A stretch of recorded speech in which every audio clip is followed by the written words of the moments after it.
about that win. Well, let's go back to the picks from this game. I would say they were pretty counter-logic. They're kind of crazy. We didn't know what you guys were doing there. Can you explain to me those picks and your theory behind that? Well, I always liked playing Kindred mid, and it seemed like a good strategy. Like whenever we screamed, we always took like a Kindred at least at the same time, so the enemy couldn't take any first priority jungle. So it was really good, and I found her really strong in mid lane. So I tried to play her, but it didn't really work out this game. But I still think she's pretty strong to pick, yeah. Well, yesterday you guys won, today you won again. You've proven that you guys are a cohesive unit.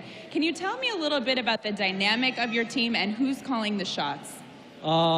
Mainly Zach, which is Afromu, is like the main voice of the team.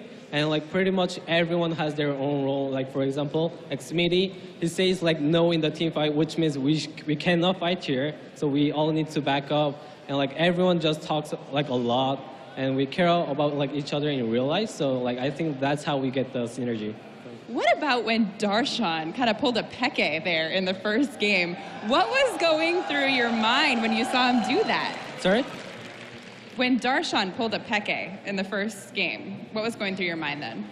I was like, in my heart, I was honestly like doubting myself. I'm like, holy, is he doing that? And like the comment, you can do it, you got this. And we won, and we were like super crazy, and we felt like we won like the championship. I'm like, guys, calm down. We only won the first game. Let's go back.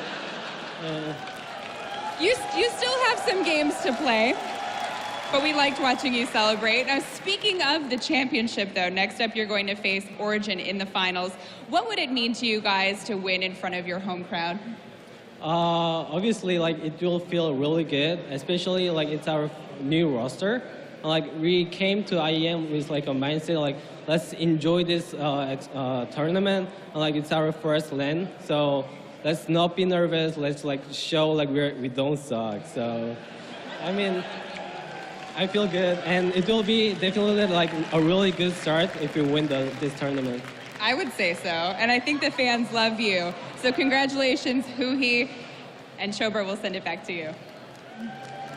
All right, Huhi, and of course CLG moving on to the finals. Does everyone remember when I said Origin and CLG will be in the finals of Intel Extreme Masters San Jose?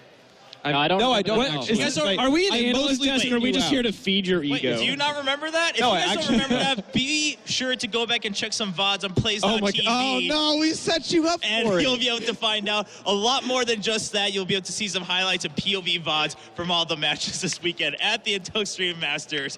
But let's break down the game since we have some smart people here at the desk. I don't know what's so funny. But let's talk about that a little bit. CLG 2-0ing Unicorns of Love, and everyone's like, okay, well, they played well, but Unicorns looked a little weak. Granted, Generic Green Wings is not the reigning champion of Korea or anything of that level, but hey, they're still a pretty high-ranked team in Korea. Everyone gives them respect in Korea. They come in and CLG says, nope, 2-0, even if the first game was a little bit scary on both sides. Jenner's game 1 was incredibly confident. Game 2 looked much shakier, and it's clear that when Sowon is not on that ribbon, that he's not nearly as comfortable. Now, he played a number of picks over the course of the Kespa Cup that were quite effective. He had a fantastic Shen game, among other things, but it was clear that when it really came down to it, he was not comfortable with Ryze. We saw him drop multiple snare combos. We saw him kind of inconsistent performance overall, but at the same time, I can't blame him. Facing down a Fizz that's not a top laner we've seen in a while, very powerful, and Darshan has been absolutely on fire this tournament. We cannot give this guy enough praise.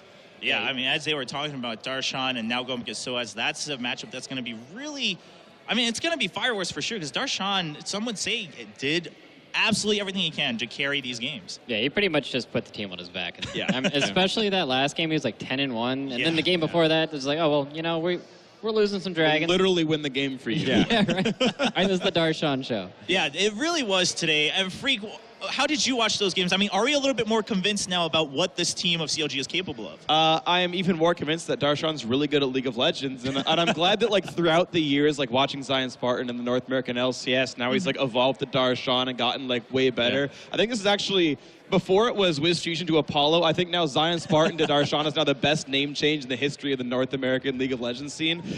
This guy's done absolutely amazing. And again, the core of CLG is still there. The Afro shot calling is still there. The Smithy got like twice as good as well, which is great.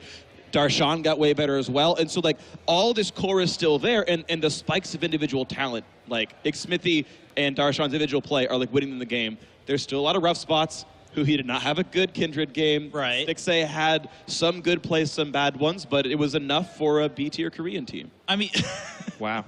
wow. Okay, I mean, you're now not they- wrong. now You're they just face- like, I don't know why you felt I mean- the need to throw that in. I mean, Because let's be they're gonna honest, face the A Origin, tier who's are an- the teams who went to Who's Worlds, an right? S-tier European team. Yeah, and then Origin is technically, yes, they went the furthest in Worlds outside of Korea, et cetera, et cetera. So I'll take it. I'll take it. Fair enough. But I do like that you brought up that point that, yes, Darshan was in the spotlight, but people were saying Afro had some clutch moves. He did, stop that recall, which helped Darshan carry that game in game one. And throughout, he's had some nice saves. Of course, Smithy, from yesterday to today, continuously making space for his team. And Huhi and Stixxay filling in the parts they need to. I'm still not sold on Smithy, though. The first game where he had Lee Sin, he pretty much had zero pressure. And Okay, I fair. feel like if he doesn't get the Gragas, it's just...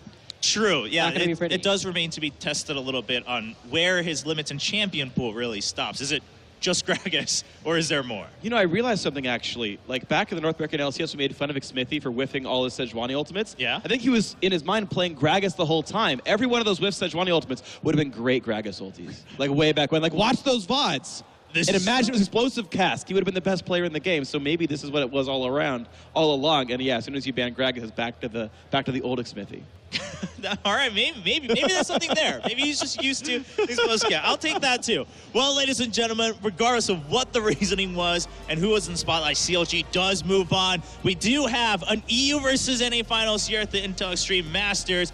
We're going to take a short break, and during that break, don't forget to check out ESL.gg/Amazon IEM for a lot of products going on sale right now, and that's also going to help increase the prize pool for these teams. Origin versus CLG. And now, before we take the break, we also have a special little gift for you, a world premiere trailer for something small called Pure Ponage.